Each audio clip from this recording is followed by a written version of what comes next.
একবার কল্পনা করুন তো, এমন এক সময়ের কথা যখন পুরো পৃথিবী জানত সুখ আর ঐশ্বর্য মানেই হল বাংলা।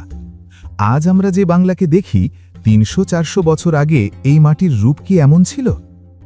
মুঘল সম্রাট আওরঙ্গজেব এই মাটিকে এমনি এমনি জান্নাতুল বিলাদ বা দেশসমূহের স্বর্গ বলেননি।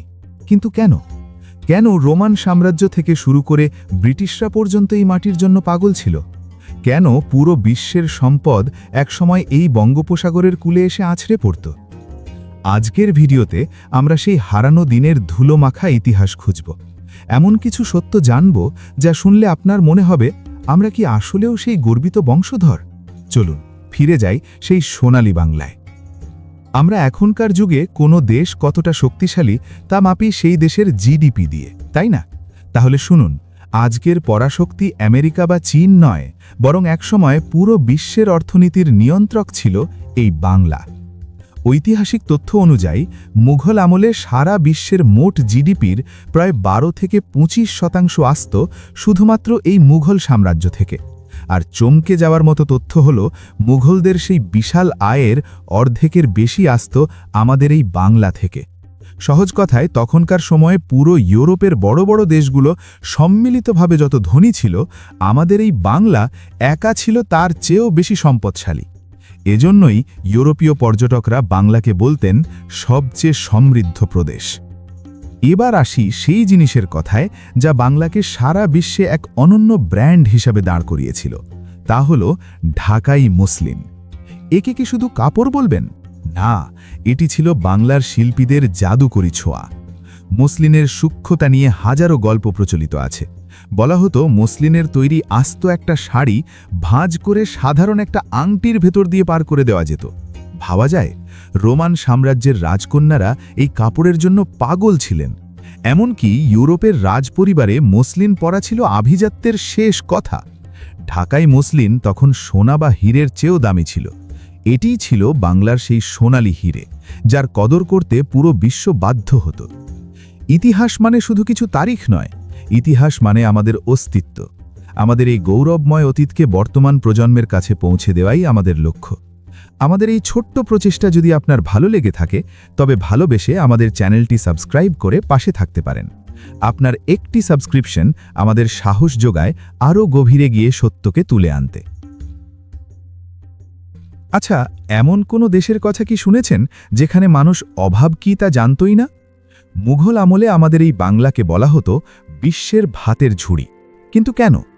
কারণ ছিল এই বাংলার পলি মাটি, যেখানে বীজ ফেললেই যেন সোনা ফলত। যখন ইউরোপের দেশগুলোতে বছরে একবার ফসল ফলাতে হিমশিম খেতে হতো, তখন বাংলার কৃষকরা বছরে 3 বার ফসল ঘরে তুলত, যা তখনকার দুনিয়ায় ছিল অকল্পনীয়। শুধু কি ধান, রেশম, তুলা আর নীল চাষে বাংলা ছিল অপ্রতিদ্বন্দ্বী। সবচেয়ে অবাক করা গল্পটি হল সুবেদার শায়েস্তা খাঁয়ের আমলের। তখনকার দিনে মাত্র 1 টাকায় 8 মণ চাল পাওয়া যেত। ভাবুন তো, কতটা সচ্ছল ছিল তখনকার সাধারণ মানুষের জীবন। পেট ভরা খাবার আর পকেটে বাড়তি টাকা। এমন এক সময়ে বাংলা পার করেছে যা আজ আমাদের কাছে কেবলই রূপকথা মনে হয়, কিন্তু এই রূপকথাই ছিল আমাদের আসল ইতিহাস। বাংলার মানুষ কি শুধু চাষবাসই জানত? একদমই না। আপনারা কি জানেন, একসময় সমুদ্রের বুক চিরে যেসব বিশাল জাহাজ চলত, তার অনেকগুলোই তৈরি হতো আমাদের এই বাংলার মাটিকে? হ্যাঁ, চট্টগ্রাম আর সাতগাম বন্দর ছিল তখনকার বিশ্বের অন্যতম ব্যস্ত বাণিজ্য কেন্দ্র। অটোমান সাম্রাজ্য, পারস্য, এমনকি সুদূর ইউরোপের বণিকরা এই বন্দরে ভিড় জমাত শুধু বাংলার পণ্যের লোভে। আর আরেকটা গর্বের তথ্য শুনুন, তখনকার বাংলার তৈরি জাহাজের গুণমান ব্রিটিশ বা ইউরোপীয় জাহাজের চেয়েও অনেক উন্নত ছিল। ব্রিটিশরা পর্যন্ত অবাক হয়ে যেত আমাদের জাহাজ তৈরির কারিগরি দেখে। এমনকি খোদ লন্ডন শহরেও বাংলার তৈরি জাহাজ আভিজাত্যের প্রতীক হিসাবে ব্যবহৃত হতো। আমরা শুধু শস্য উৎপাদনেই সেরা ছিলাম না, আমরা ছিলাম তৎকালীন বিশ্বের শ্রেষ্ঠ ইঞ্জিনিয়ার আর নাবিক।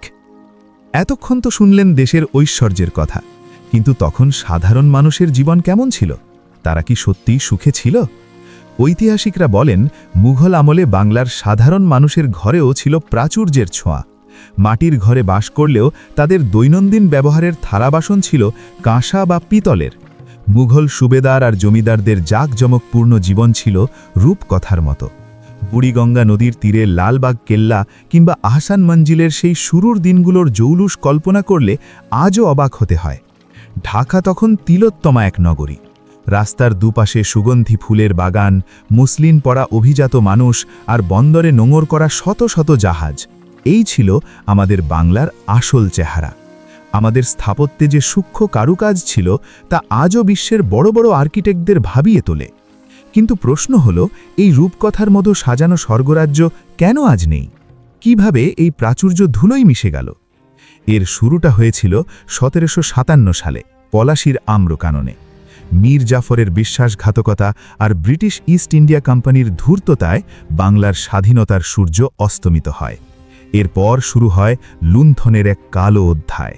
যে বাংলা একসময় পুরো বিশ্বকে খাবার আর কাপড় দিত, ব্রিটিশদের সীমাহীন শোষণে সেই বাংলায় দেখা দেয় ৭৬-এর মন্বন্তর বা ভয়াবহ দুর্ভিক্ষ। আমাদের মুসলিম তাঁতিদের আঙুল কেটে দেওয়া হয়, আমাদের সম্পদ জাহাজ ভরে পাচার করা হয় লন্ডনে। ধীরে ধীরে পৃথিবীর অন্যতম ধনী এই অঞ্চলটি হয়ে পড়ে দরিদ্র আর অবহেলিত। কিন্তু ইতিহাস সাক্ষী দেয়, আমরা হার মানতে জানি না। আমাদের রক্তে মিশে আছে সেই জান্নাতুল বিলাদের উত্তরাধিকার। আজ আমরা আবার জেগে উঠছি। আমাদের হারানো গৌরব হয়তো একদিন আবার ফিরে আসবে, যদি আমরা এই সোনালী অতীতকে মনে রাখি। বাংলার ইতিহাস কোনো রাজবংশের ইতিহাস নয়, এটি আপনার আর আমার অস্তিত্বের ইতিহাস। এই ভিডিওটি যদি আপনার মনে সামান্যতম দেশপ্রেম আর গর্বের সৃষ্টি করে থাকে, তবেই আমাদের সার্থকতা। আপনার মূল্যবান মতামত কমেন্টে জানান, আর আমাদের সাথে এই ঐতিহাসিক যাত্রায় থাকতে চ্যানেলটি সাবস্ক্রাইব করে রাখুন। দেখা হবে পরবর্তী কোনো নতুন গল্পে। ধন্যবাদ।